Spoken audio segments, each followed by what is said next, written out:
Hi, I'm Mandy with the Lead Line Podcast, and I am sitting here at Equine Affaire in Columbus, Ohio, joined by Eva Simmonds of the Equestrian Fitness Academy. Yes, making sure I said that Absolutely. Right for you. Equestrian Fitness Academy. You got it. First take. Yes, we have been social media friends for a minute.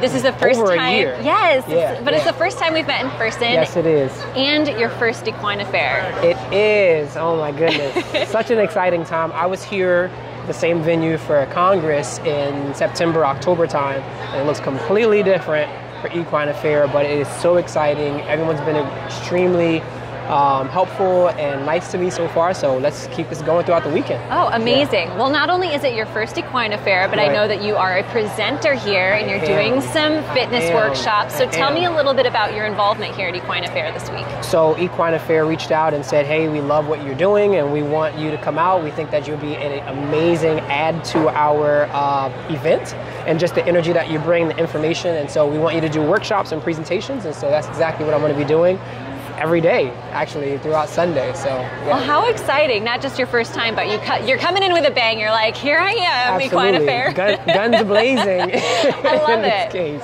Okay, so tell our listeners a little bit about what it is that you do at Equestrian Fitness Academy. So my job is to help riders become more supple, strong, and safe in the saddle. And we do that with exercise programs focused on them in a coaching environment. So my job is to prioritize equestrians' health. Awesome. Yeah. So you're a small business owner as well. This is your own brand. Yes, it is. I want to ask you a couple questions about what it's like being an equestrian entrepreneur. So tell me, what are some of the challenges that you have faced as a small business owner? A budgeting and growing industry. Fitness and equestrians are still a very, very unfamiliar two-word phrase, and so putting those two together and going to shows and presenting and doing things like this is kind of unheard of. Whenever you go to a show where you hear about things like this, most people don't have or haven't had someone like myself come out. So this is a very new thing for me, and so on the personal side of it, it's a lot of work and it's obviously full-time, but on the digital side of it, it's a lot to continue to focus on being somewhere and also doing something digital at the same time with people who are in completely different time zones than you are. There's a lot of different things that go into running a business, and some of those tasks we like, some of them we don't like as business owners. What are some of the tasks? Maybe it's just one task or maybe it's a few, but give me an example of some kind of task in your business that you would do every day if you could.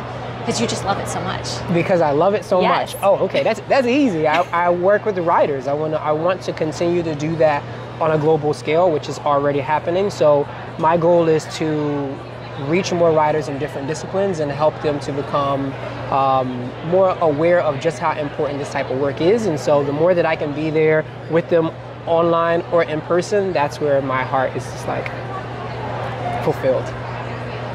Do you have any advice for any up-and-coming equestrian entrepreneurs? Absolutely. I'll give the cliche one first, just keep going. But then I also add, throughout the tough times, it's important to be surrounded by people who understand exactly or similar to what you're going through.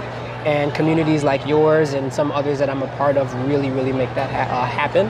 And I'm really happy for that because it's the fulfilling thing that you need when someone else understands and says, yes, I get it. It's so important it's to you don't want to feel alone in what you're going through, you know? So the sense of community it's huge. It's everything to keep to consistency, and that's my main thing, and that's exactly what Equestrian Fitness Academy does, is it builds that consistency and that confidence in people to let them know that they're not alone at it, and it's okay to not know where you are, but to understand that someone is there to help you know where you're supposed to go.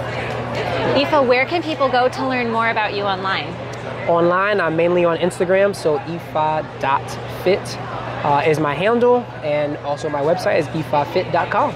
So you'll find me there.